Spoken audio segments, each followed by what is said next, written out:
ကြားဖြတ်ပြောသည်ဒါမှမဟုတ်ရင်ကြားဖြတ်လုပ်သည်ပေါ့နော်အဲ့ဒါဆိုလို့ရှိရင် jump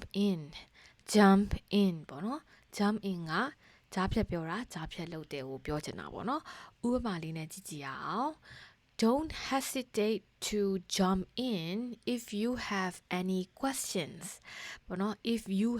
ကအကယ်၍ပေါ့နော် you have သင်မှာရှိခဲ့ရင်ပေါ့ any question မေးခွန်းနေပေါ့နော်ရှိခဲ့မယ်ဆိုရင် don't hesitate ပေါ့နော် don't hesitate က hesitate ကじゃတုံ့ဆိုင်တာပေါ့နော် don't ကဟိုမတုံ့ဆိုင်ပါနဲ့ပေါ့နော် to jump in ကြားဖြတ်ပြီးပြောဖို့ကြားဖြတ်မေးဖို့ပေါ့နော်မတုံ့ဆိုင်ပါနဲ့ပြောချင်တာသင်တွင်မေးခွန်းများရှိပါကကြားဖြတ်မေးဖို့တုံ့ဆိုင်မနေပါနဲ့ပေါ့နော်ကဲအဲ့ဒါလေးကိုပြန်ပြောကြည့်မယ် Don't hesitate to jump in if you have any questions. Don't hesitate to jump in if you have any questions.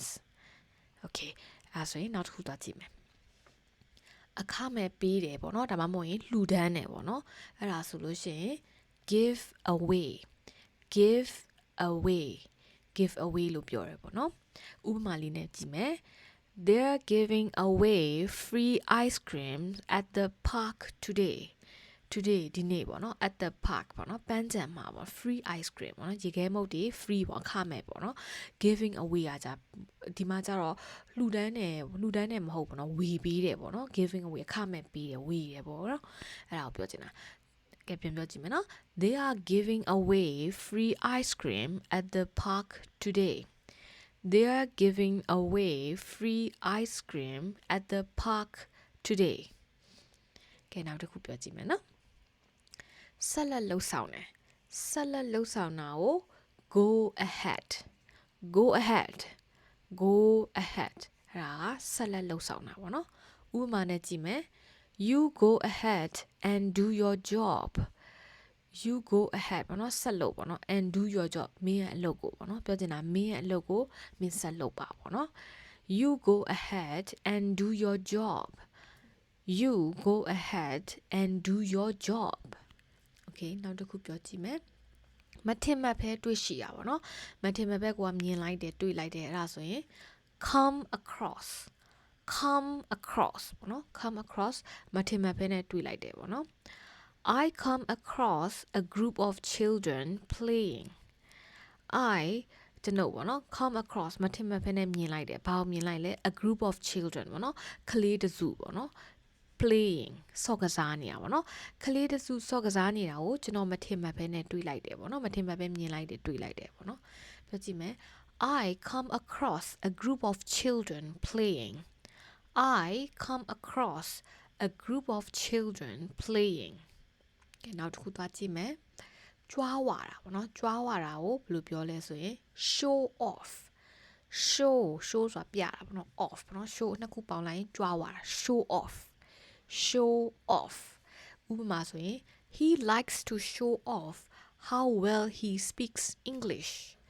He likes to ပေါ့နော်သူကြိုက်နှစ်တယ်သူ show off ကြွားဝါရတာပေါ့နော် how well ပေါ့နော်ကောင်းကောင်းပြောနိုင်တာ he speaks English ပေါ့နော်သူအင်္ဂလိပ်လိုကောင်းကောင်းပြောနိုင်တာကိုသူကကြွားဝါရတာကြိုက်တယ်ပေါ့နော်သူကအင်္ဂလိပ်စကားကောင်းကောင်းပြောတတ်တယ်ကိုသူကြွားဝါရတာကိုကြိုက်တယ်ပေါ့နော် He likes to show off how well he speaks English He likes to show off how well he speaks English Okay နောက်တစ်ခုတော့ကြမယ်ယာဒူးကနေနှုတ်ထွက်တယ်ပေါ့နော်ယာဒူးကနေပြီးတော့နှုတ်ထွက်တယ်ဆိုလို့ရှိရင်ဘာလို့ပြောလဲ step down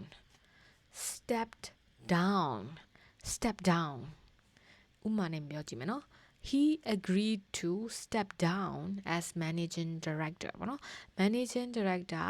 ယာဒူးပေါ့နော်အဖြစ်ကနေပေါ့နော်ဒါဆိုကနေပေါ့နော် managing director အဖြစ်ကနေ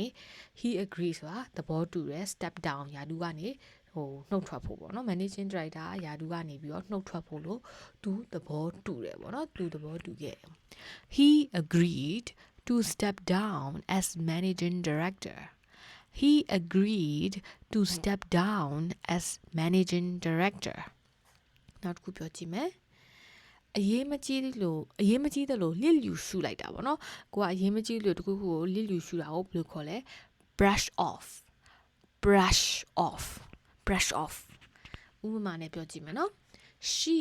brushed off his concerns as silly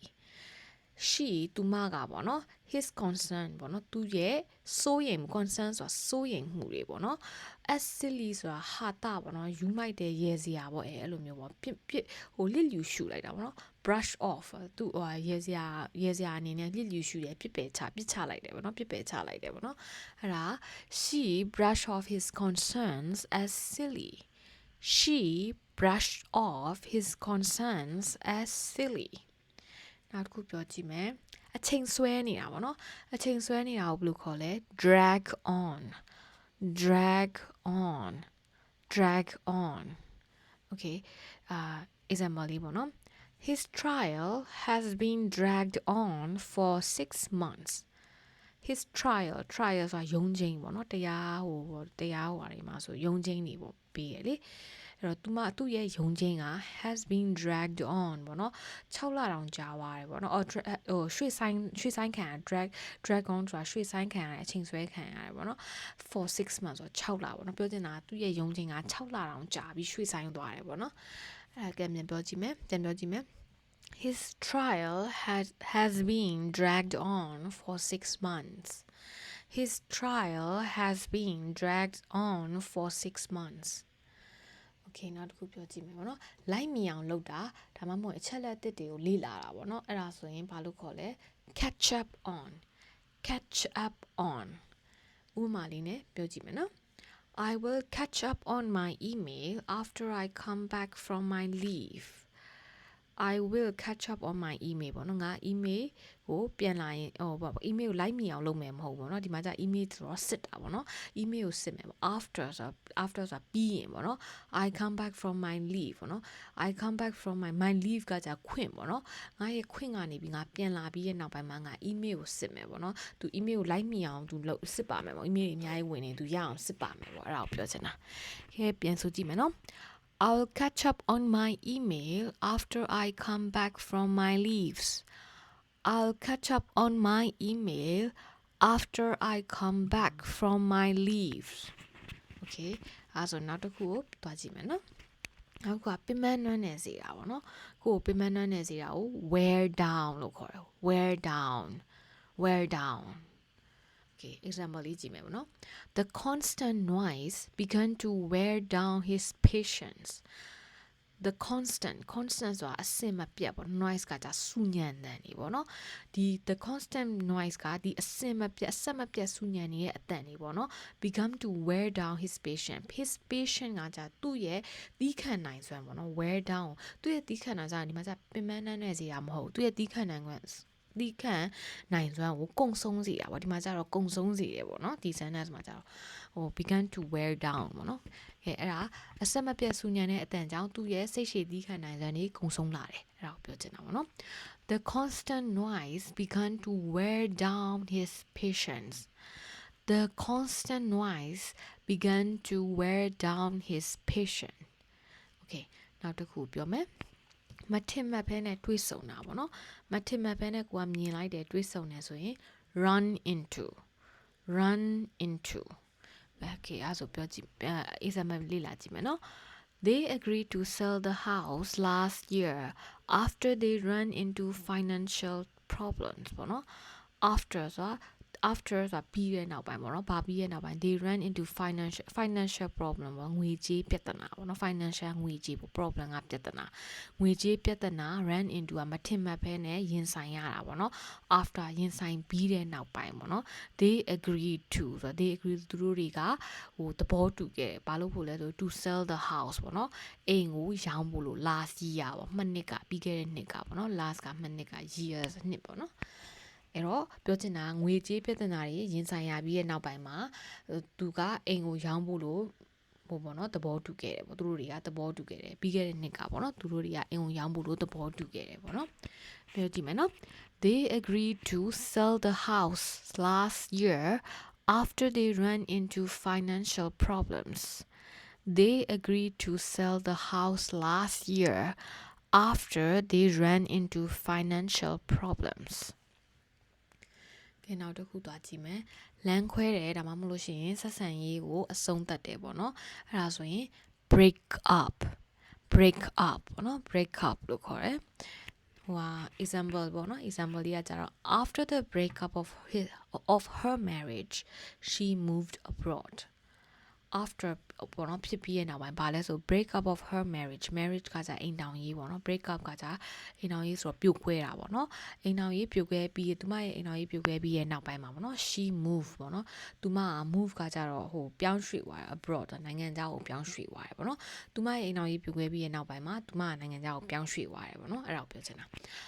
after the breakup of her marriage she moved abroad After the breakup of her marriage, she moved abroad. ကဲနောက်တစ်ခု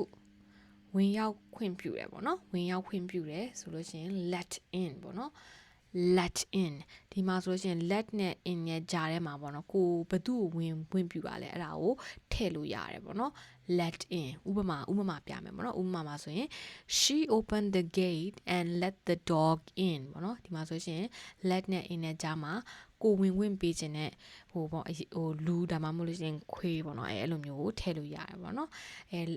she opened the gate ပေါ့နော် open ကဖွင့်တာပေါ့နော် gate ကကြတော့တကားပေါ့သူတကားကိုဖွင့်ပြီးတော့ let the dog ပေါ့နော်ခွေးကိုအထဲကိုဝင်ပေးလိုက်တယ်ပေါ့နော်အဲ့ဒါကိုပြောချင်တာ she opened the gate and let the dog in ပေါ့နော်ဒီမှာ the dog နေရာမှာ let him in တို့ let her in တို့ let ဆူဆူ in တို့ let မောင် in တို့ဒီမှာထည့်လို့ရတယ်ပေါ့နော်ဒီမှာ the dog မှာမဟုတ်ဘူးပေါ့နော်အစားထိုးပြီးထည့်လို့ရကိုဝင်ခွင့်ပြုချင်တဲ့လူပေါ့နော်ဒါမှမဟုတ်ရင်ခွေးတို့တရိတ်ဆန်တို့အဲ့ဒါမျိုးကိုထည့်လို့ရတယ်ပေါ့နော်ကဲအဲ့ဒါဆိုရင်ပြောကြည့်မယ်ပေါ့နော် she opened the gate and let the dog in she opened the gate and let the dog in ကဲအားလုံးပဲဒီမှာသင်ခန်းစာလေးပြီးဆုံးသွားပြီပေါ့နော်ဒီလိုသင်ခန်းစာလေးကိုကြိုက်တယ်ဆိုရင်ဒီသင်ခန်းစာလေးကို like လုပ်ပေးပြီးတော့ channel လေးကိုလည်း subscribe လုပ်ထားပေးပါအင်္ဂလိပ်သင်ခန်းစာလေးလည်းအများကြီးပဲသင်ပေးပါအောင်မယ်ကဲအားလုံးပဲနောက်ထပ်ဗီဒီယိုမှာတွေ့ကြမယ်နော် bye bye